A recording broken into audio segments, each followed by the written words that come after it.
अस्सलामुअलैकुम friends, welcome to cut it short. आज की हमारी जो वीडियो है वो है इंग्लिश 201 के बारे में और इसमें हम कवर करने वाले हैं लेक्चर आपके 8 लेक्चर से 22 लेक्चर तक, जो कि इम्पोर्टेंट पॉइंट्स हैं आपके मिड्स के लिए और जो इम्पोर्टेंट टॉपिक्स हैं उन्हें हम एक ही लेक्चर में कवर करेंगे ताकि इनको इस लेक्चर को सुनने के बाद आपको इतनी कोई प्रिपरेशन के झंझट में नहीं पढ़ना पड़ेगा होपफुली। सो चलें जी, वीडियो स्टार्ट करते हैं। और वीडियो स्टार्ट करने से पहले आप प्लीज़ मेरे चैनल को सब्सक्राइब कर दीजिएगा। अच्छा जी, लेसन नंबर 8, 9, 10 और 11 है जो आपका, that is about the 7 C's of affective communication. ठीक है जी, अफेक्टिव कम्युनिकेशन के लिए चाहे वो रिटन हो चाहे ओरल हो, आपको ये 7 ऐसे C हैं। C मीन्स मतलब ये 7 टर्म C से स्टार्ट होती हैं, ऐसी हैं जिनको आपका ध्यान रखना पड़ता है लिखने में, और इससे क्या हो जाता है आपकी चीज़ें जो है वो आपकी कम्युनिकेशन जो है वो बहुत अच्छी हो जाती है। ठीक है जी, तो इसमें से जो सबसे पहला C है वो है कंप्लीटनेस। इसको हम देख लेते हैं। इनकी डेफिनेशंस वगैरह आपको पता होनी चाहिए और इनके बेनिफिट्स वगैरह। ठीक है जी। अच्छा जी, सबसे पहला है हमारे पास C, that is completeness. Completeness ये है कि आपका जो भी आपका मैसेज है वो बिल्कुल कंप्लीट होना चाहिए। किस तरह, मतलब वो फैक्ट्स के लिहाज से बिल्कुल कंप्लीट हो और रीडर को बहुत अच्छी तरह से समझ आ जाए। ठीक है, अगर मैं किसी को कहती हूँ कि I am dropping out this subject, ठीक है, अब ये it is not a complete message. किसी को समझ नहीं आएगा कि what happened to me, why I am dropping out my subject, ये क्या इशू हुआ है। तो इसके लिए अगर जो है वो मैं कहूँगी कि जी मैं ये कोर्स ड्रॉप आउट कर रही हूँ क्योंकि मुझे ये समझ नहीं आता, या मैं टाइम मैनेज नहीं कर पा रही हूँ, या कोई भी इस टाइप का, जब मैं प्रॉपर रीजन फैक्ट दे दूंगी साथ, तो मैसेज सुनने वाले को, पढ़ने वाले को बहुत अच्छी तरह समझ आ जाएगा। तो ये होता है कंप्लीटनेस। कंप्लीटनेस के फायदे क्या हैं? सबसे पहला फायदा ये है कि ये हमें डिजायर्ड रिजल्ट प्रोवाइड करता है। हाउ, मतलब ये कि अगर तो मैंने किसी को कही है आधी अधूरी बात कही, मतलब लेट सपोज मुझे किसी से कोई काम है और मैंने उसको कहा कि आप प्लीज मेरा ये काम कर दें, ठीक है, तो वो मुझे डिजायर रिजल्ट नहीं देगा, वो मेरा काम नहीं करेगा, वो मेरी बात को सीरियसली नहीं लेगा। जब तक मैं उसको ये सब समझाऊंगी नहीं कि मेरा ये काम क्यों है, मुझे इसकी क्यों जरूरत है, मैं इसे क्यों करवाना चाहती हूँ, मैं आपसे क्यों करवाना चाहती हूँ, जब बंदे को ये सारी बात समझ आ जाएगी तो वो कहेगा कि अच्छा हाँ, इस बंदी का काम कर देना चाहिए। तो ये होता है कि जी हमें मिल जाएगा desired result. They do better job at building goodwill. और इससे क्या होता है कि जब आप कंप्लीट मैसेज भेजते हो तो आपका और रीडर का एक रिलेशन बिल्टअप हो जाता है, आप एक दूसरे को अंडरस्टैंड कर पाते हैं। अच्छा जी, सेकेंड है हमारे पास कंसाइजनेस। कंसाइजनेस नाम से ही पता चल रहा है कि हमें जो है वो मुख्तसर बात करनी है, टू द पॉइंट करनी है और मुख्तसर करनी है। इससे क्या होता है कि हमारा वक्त बच जाता है, हमारा एक्सपेंस अगर तो आप जो है वो लेटर के थ्रू या फैक्स के थ्रू या प्रिंटिंग करवा कर आप मैसेज भिजवा रहे हैं तो उसमें आपकी कॉस्ट भी आती है, तो उससे ये होता है कि आपकी कॉस्ट भी बच जाती है। फिर है यहाँ पे एक पॉइंट के हाउ टू अचीव कंसाइजनेस। ठीक है जी, कंसाइजनेस कैसे हासिल की जा सकती है? तो सिंपल है। अब आप छोटी बात कैसे कर सकते हैं कि आप जो है वो अल्फाज कम कर दें, ठीक है, मतलब बहुत लंबे लंबे बातें ना आप करें जो है वो। उसके अलावा जो इररेलेवेंट मटेरियल है, जो इधर उधर की हम बातें करते हैं, जो हम तमहीद मानते हैं, वो हम ना करें, हम डायरेक्ट टू द पॉइंट बात करें।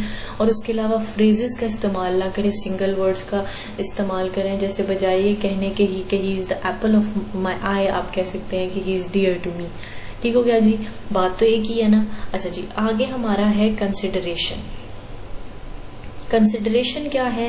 कंसिडरेशन ये होती है कि आपने अपने माइंड में रिसीवर को रखते हुए आपने अपने जो है ना वो मैसेज को बिल्ड करना होता है।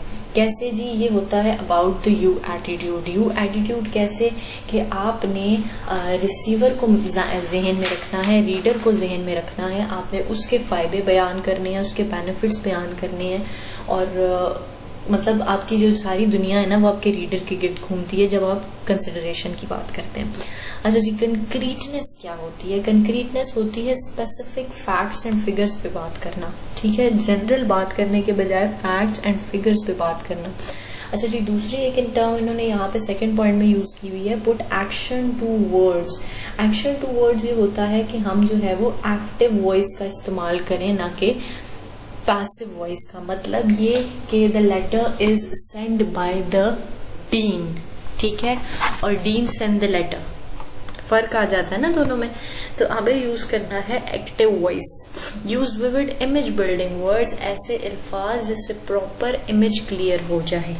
अच्छा जी, क्लैरिटी कैसे आएगी? क्लैरिटी आपकी आती है तब जब आप ऐसे फेमिलियर टर्म्स यूज करते हैं, आसान इंग्लिश का इस्तेमाल करते हैं, तो बात सुनने वाले को, पढ़ने वाले को बहुत अच्छी तरह से समझ में आ जाती है। अच्छा, उसके बाद कर्टसी भी आपका यही आता है, प्लीज एंड थैंक यू का एटीट्यूड है। उसके अलावा आपने उनके साथ सिंपैथी शो करनी है, एक रिलेशन शो करना है, उनको जो है वो नेगेटिव पॉइंट्स पे हाईलाइट नहीं करना है, अच्छी तरीके से बात करनी है, दैट इज कर्टसी। ठीक हो गया जी। करेक्टनेस होता है कि आपने ग्रामेटिकली आप करेक्ट हैं, आपके स्पेलिंग्स करेक्ट हैं, आपने हर तरह से जो है वो आपकी जो पंचुएशन है, क्योंकि पंचुएशन भी लफ्जों को बदल देती है, तो वो आपने करनी है, ये आपका काम है। ठीक है जी। Construct affective sentences and paragraphs, ये कैसे हो सकता है? ठीक है। At the core of clarity is the sentence, important characteristics to consider are, आपको कुछ इंपॉर्टेंट कैरेक्टरिस्टिक्स देखने होते हैं जब आप क्लैरिटी की बात कर रहे होते हैं। उसमें हमारे पास है लेंथ। लेंथ ये होती है कि आप एक सेंटेंस छोटा और मुख्तसर रखें। जब आपका एक सेंटेंस काफी लंबा हो जाता है, कॉम्प्लेक्स हो जाता है, उसमें काफी सारे सब्जेक्ट्स का इस्तेमाल हो जाता है, तो वो समझने के लिए, पढ़ने के लिए मुश्किल हो जाता है। आपने उस चीज को अवॉइड करना है। उसके बाद यूनिटी, आपने देखना है कि आखिर हम आपकी बातें आपस में रिलेट कर रही हैं। कोहेरेंस भी आपका इसी चीज में शामिल हो जाता है। और एम्फसाइज ये कि क्या आप जो इंपॉर्टेंट पॉइंट्स हैं उन पर एम्फसाइज कर पा रहे हैं। ठीक है जी। तो इससे आपके सेंटेंस और इफेक्टिव हो जाते हैं। आगे देख लेते हैं फॉर्मल राइटिंग। फॉर्मल राइटिंग आपकी होती है, मोस्टली कंसिडर की जाती है विद स्कॉलरली राइटिंग्स। ठीक है। इसमें आपके पास इनफॉर्मल और आपके पास सब स्टैंडर्ड भी आती है। इनफॉर्मल वो होती है, लेट्स सपोज अगर आप कहना चाह रहे हैं किसी को कि you must participate in this, तो आप कहेंगे यू शुड ज्वाइन दिस। अब थोड़ी इनफॉर्मल सी बातचीत होती है आपकी। और जो सब स्टैंडर्ड होती है वो मिस्टेक्स के साथ होती है, ग्रामेटिक मिस्टेक्स, पंचुअलिटी नहीं जी, पंचुएशन मिस्टेक्स, और उसके अलावा भी काफी सारे प्रॉब्लम्स, दैट इज सब स्टैंडर्ड। अच्छा जी, कंपोजिशन प्रोसेस क्या है?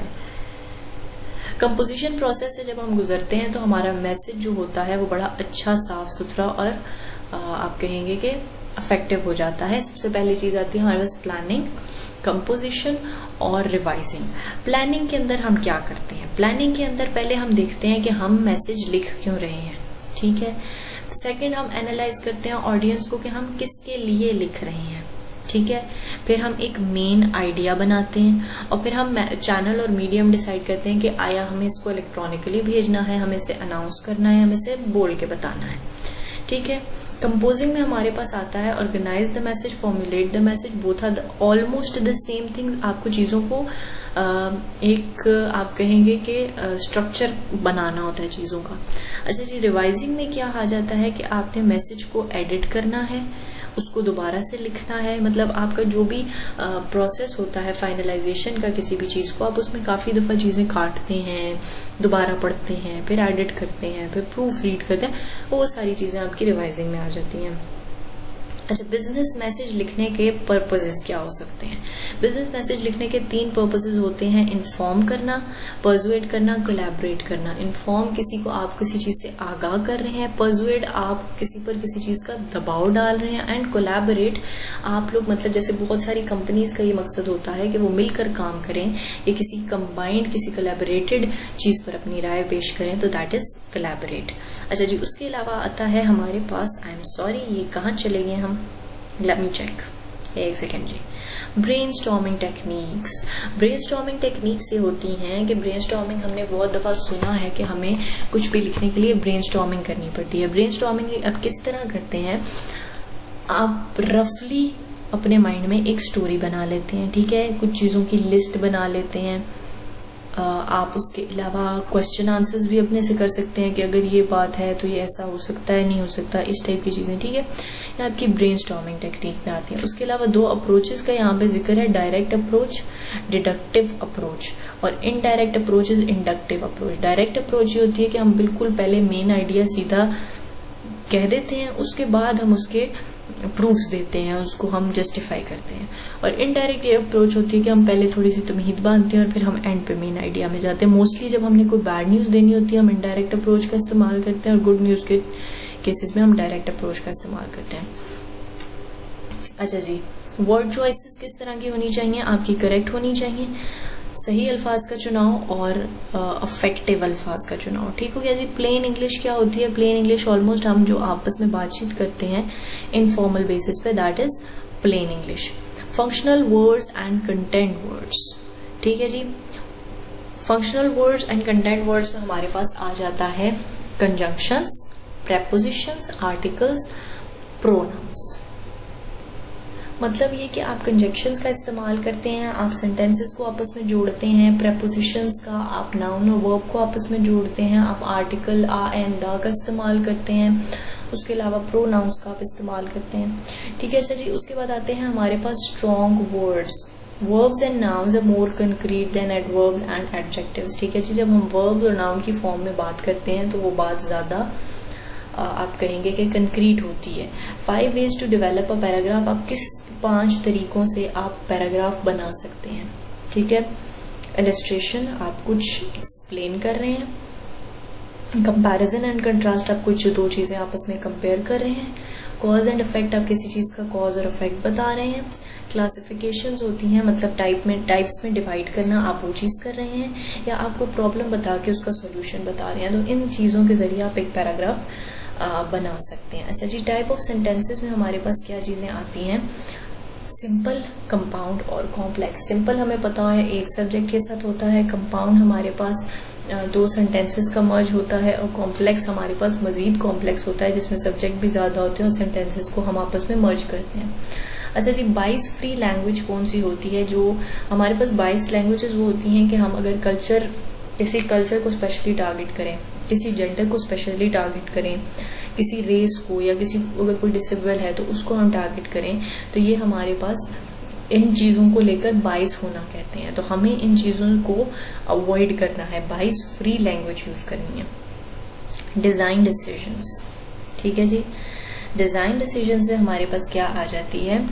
कंसिस्टेंसी, बैलेंस, रिस्ट्रेन और डिटेल्स। मतलब ये कि अगर हमें कोई भी डिसीजन डिजाइन करना है, किसी चीज के मुतालिक डिसीजन लेना है, तो उसमें हमें डिटेल का ख्याल रखना है, ठीक है। फिर ये देखना है कि बाद में तसलसल कायम है डिसीजन लेने के लिए, बैलेंस है, ठीक है, और रिस्ट्रेन है। तो ये चीजें हमारे डिसीजन को डिजाइन करती हैं। अच्छा जी, उसके बाद आ जाता है मोमेरेंडम। मोमेरेंडम क्या होता है? ये एक इनफॉर्मल सी रिपोर्ट होती है, बेसिकली होती है आपकी विद इन आपकी ऑर्गेनाइजेशन होती है, ठीक है। आप एक ऑथर से दूसरे रेसिपिएंट तक या 2 से ज्यादा रेसिपिएंट तक आप ये मोमेरेंडम ट्रांसफर करते हैं, ठीक है। मोमेरेंडम में आपकी जो है वो किसी भी टाइप की कोई भी बात हो सकती है जो कि एक कंपनी का मैसेज है, जो कि वो with in the company circulate करती है, तो उसमें कोई भी चीज आ सकती है, ठीक है जी। अच्छा, मीटिंग डॉक्यूमेंट्स क्या होते हैं?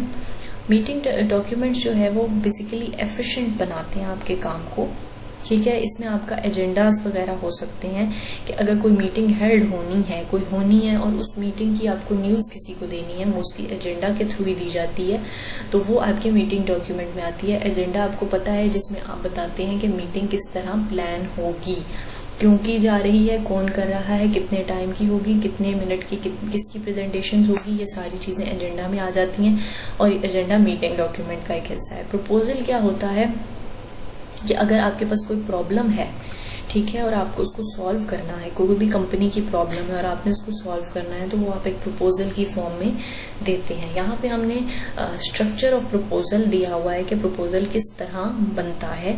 तो इसमें आता है हमारे पास सबसे पहले फ्रंट मैटर आता है, ठीक है। आपने ये चीजें मैं आपको समझा रही हूँ, आपने एक दफा इनको नोट से इनकी कंस्ट्रक्शन देख लेनी है कि प्रपोजल कैसे लिखा जाता है, मेमोरेंडम कैसे लिखा जाता है और डॉक्यूमेंट्स कैसे लिखे जाते हैं।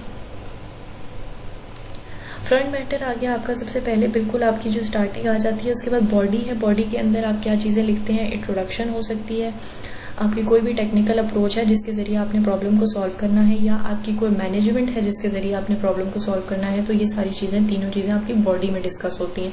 और उसके बाद आता है आपके पास एंड मैटर। ठीक है जी, फ्रंट मैटर को इन्होंने थोड़ा सा एलैबोरेट किया है। फ्रंट मैटर में आपका आ जाता है टाइटल पेज, ठीक है, समरी हो सकती है, टेबल ऑफ कंटेंट के आगे क्या क्या चीज़ें डिस्कस होने वाली हैं, या कौन से टेबल्स और फिगर्स डिस्कस होने वाले हैं, ये चीज़ें आपकी फ्रंट मैटर में आ जाती हैं।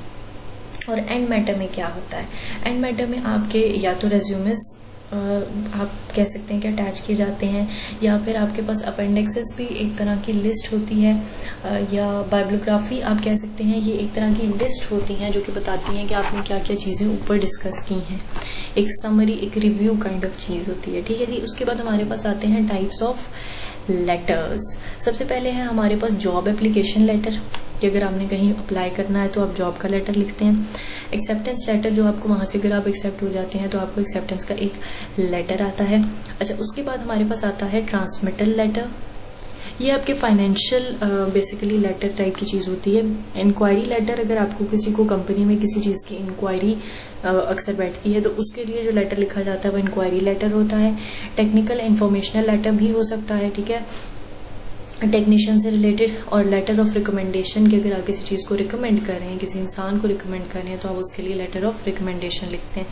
एलिमेंट्स ऑफ लेटर हम देख लेते हैं। सबसे पहले हम हेडिंग देते हैं, उसके बाद डेट आती है, रेसिपिएंट का नाम, एड्रेस वगैरह आता है।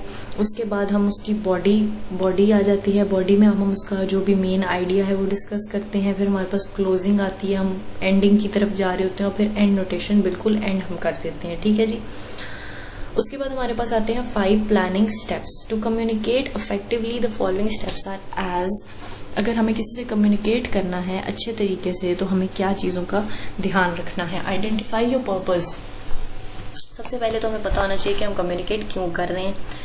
एनालाइज योर ऑडियंस, किससे कर रहे हैं। चूज योर आइडिया, किस बारे में कर रहे हैं। Collect data to support your idea, कि मैंने अगर जैसे मैंने ये बात आज मैंने ये लेक्चर आपको बताना था तो मैंने उसके मुतालिक सर्च किया और अपने आइडियाज को सपोर्ट करने के लिए बातें कलेक्ट की। ठीक है, ऑर्गेनाइज योर मैसेज, अपने मैसेज को एक तरतीब दी। ठीक हो गया जी, आगे देख लेते हैं।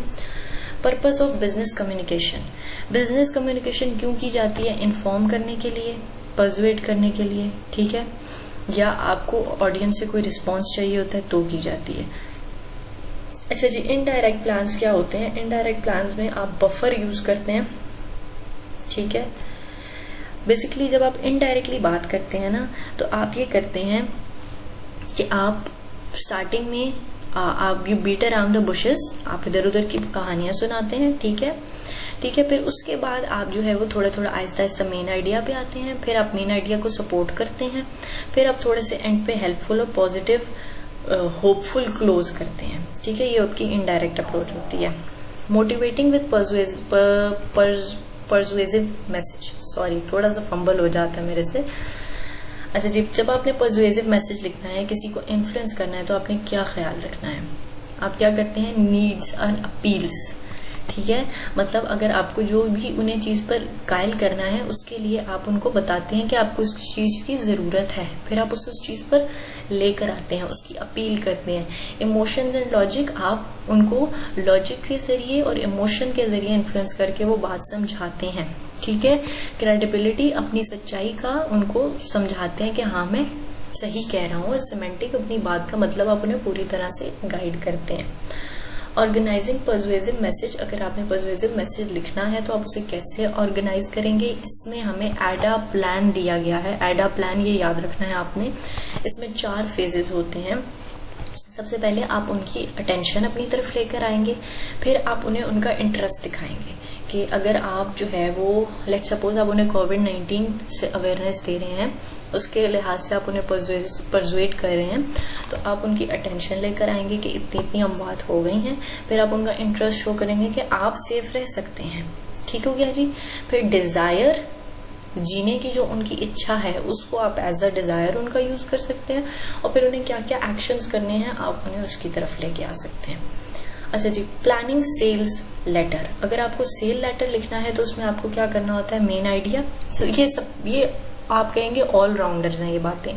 मेन आइडिया, ऑडियंस और फिर अप्रोच या फॉर्मेट आपने कौन सा यूज करना है, ठीक है। अच्छा जी, एंड पे हमारे पास आता है कि गुड रिपोर्ट कौन सी होती है। गुड रिपोर्ट वो होती है जिसमें बिल्कुल एक्यूरेट फैक्ट्स, फिगर्स, डाटा के साथ इंफॉर्मेशन मौजूद हो, ठीक है। उसको पढ़ के जो राइटर है वो एक अच्छे नतीजे पर पहुंच सकता हो, और उसमें जो आपने फॉर्मेट, स्टाइल और ऑर्गेनाइजेशन वगैरह हैं वो बिल्कुल ठीक इस्तेमाल किए हों, ठीक है। गुड जजमेंट से क्या मुराद है? एक्यूरेट से तो मुराद ये कि फैक्ट एंड फिगर का इस्तेमाल हो। गुड जजमेंट से क्या मुराद है कि पढ़ने वाले को मेन आइडिया बिल्कुल फिट मिल जाए, समझ आ जाए, ठीक है। उसे पूरी स्टोरी समझ आ जाए, उसके लिए लैंग्वेज पढ़नी समझनी आसान हो, ठीक है। और उसका काम जो था उस रिपोर्ट से वो उसको बिल्कुल क्लियर हो जाए, क्लियर कट समझ आ जाए, that is good judgement. What is a report being prepared? Report क्यों बनाई जाती है? एनालाइज करने के लिए। लेट्स सपोज सेल्स रिपोर्ट है तो एनालाइज करने के लिए कि हमारी कंपनी कैसा काम कर रही है। इंटरप्रिटेशन के मतलब ये एक पूरे साल में इसका कितना टर्नओवर हो जाएगा। कंक्लूजन कि इसमें हमें ये चेंजेस कर लेने चाहिए ताकि और अच्छा बिजनेस हो जाए। और रिकमेंडेशंस कि हाँ ये चीज ऐसे हो जानी चाहिए, इसमें ऐसे कर लेना चाहिए। ये सारी चीज आपकी रिकमेंडेशंस में आ जाती है। Decisions about the format, style, organisation of a report consider its. अगर आपको फॉर्मेट और स्टाइल का ध्यान रखना है तो आपने क्या करना है, ठीक है। ओरिजिन कि आपकी रिपोर्ट का बेसिक ओरिजिन क्या है, आपको वो मेंशन करना है। सब्जेक्ट मेंशन करना है। टाइमिंग कि किस से कितने अरसे की ये रिपोर्ट है। डिस्ट्रीब्यूशन के किधर किधर डिस्ट्रीब्यूट हो रही है, उसका पर्पस क्या है, और प्रोबेबल रिसेप्शन क्या होगी। इस सब को देखते हुए आपने फॉर्मेट को डिसाइड करना है कि जैसे लेट्स सपोज सेल्स की है आपकी रिपोर्ट है, उसका सब्जेक्ट यही होगा कि क्या टर्नओवर आना है। टाइमिंग आपने 1 साल की ले ली, आपको तैयार करने के लिए उसमें 10 दिन मिले। डिस्ट्रीब्यूशन उसकी जो है वो हायर अथॉरिटी में होनी है। पर्पस क्या है? आगे के टर्नओवर से आगाह करना। और प्रोबेबल रिसेप्शन क्या है कि कौन लोग उससे क्या रिएक्शन, जो रिसेप्शन है उससे क्या रिएक्शन देगी आपको, ठीक है। तो इन चीजों को मद्देनजर रखते हुए आपने फॉर्मेट, स्टाइल और ऑर्गेनाइजेशन का ख्याल रखना होता है। प्लानिंग शॉर्ट रिपोर्ट, अगर आपने कोई शॉर्ट रिपोर्ट प्लान करनी है तो आपने क्या करना होता है। Following 3 elements influence length and format of your report. कौन से 3 एलिमेंट्स आपकी प्लानिंग को अफेक्ट करते हैं? आपकी ऑडियंस कि कौन है उस रिपोर्ट को पढ़ने वाला, पर्पस आप वो रिपोर्ट लिख क्यों रहे हैं, और उसका सब्जेक्ट क्या है, ठीक है। इसके जरिए आप अपनी रिपोर्ट को ऑर्गेनाइज कर लेते हैं। मतलब अगर ऑडियंस हायर अथॉरिटीज हैं और उन्हें हर चीज की ऑलरेडी नॉलेज है तो आप सरसरी सी इम्पोर्टेंट बातें करेंगे। पर अगर एक लोअर क्लास ने जिसका इससे ताल्लुक ही नहीं है उसने रिपोर्ट को पढ़ना है तो उसे बहुत डिटेल चाहिए होगी उसे समझने के लिए। Developing structural class. 4 tools are particularly essential for giving readers an overall structure of your document. 4 tools चाहिए होते हैं रीडर को अपने डॉक्यूमेंट का स्ट्रक्चर समझाने के लिए। सबसे पहले होती है आपकी ओपनिंग, ठीक है, फिर आपकी हेडिंग, फिर स्मूथ ट्रांजिशंस और एंडिंग्स। स्मूथ ट्रांजिशंस होती हैं जब आप एक बात से दूसरी बात की तरफ कितनी स्मूथली आप जा पा रहे हैं, ठीक है। ओपनिंग क्या हो गई कि आपने अपना सब्जेक्ट इंट्रोड्यूस करा दिया, फिर बता दिया कि आपका सब्जेक्ट क्यों जरूरी है, और उसको बता दिया कि आगे आगे क्या आप पढ़ेंगे और क्या सुनेंगे, ठीक है। ये आपकी ओपनिंग हो जाती है। अच्छा जी, ये हो गया हमारा मामला खत्म। बाकी मैं आपको यहाँ से ही बता देती हूँ ओपनिंग के आगे। अच्छा जी, ओपनिंग हो गई आपकी। हेडिंग एंड लिस्ट में भी आप उनको ये बताते हैं कि हेडिंग कि आपका टॉपिक क्या है और लिस्ट आप क्या क्या चीजें डिस्कस करने वाले हैं। और स्मूथ ट्रांजिशन में आपको ऑलरेडी बता चुकी हूँ, और एंडिंग में आपने करनी होती है पूरी क्लोजिंग, ठीक है। आई होप के जो इंपॉर्टेंट पॉइंट्स थे वो मैंने आपको समझा दिए हैं। नेक्स्ट वीडियो हमारी होगी एक एमसीक्यूज के ऊपर कि कौन से एमसीक्यूज पॉसिबली आने वाले हैं और उनको हम करेंगे इंशाल्लाह। आई होप आपको समझ आ गई होगी। स्टिल एनी क्वेश्चंस आप पूछ सकते हैं। मिलेंगे नेक्स्ट लेक्चर के साथ। टिल देन टेक केयर, अल्लाह हाफिज।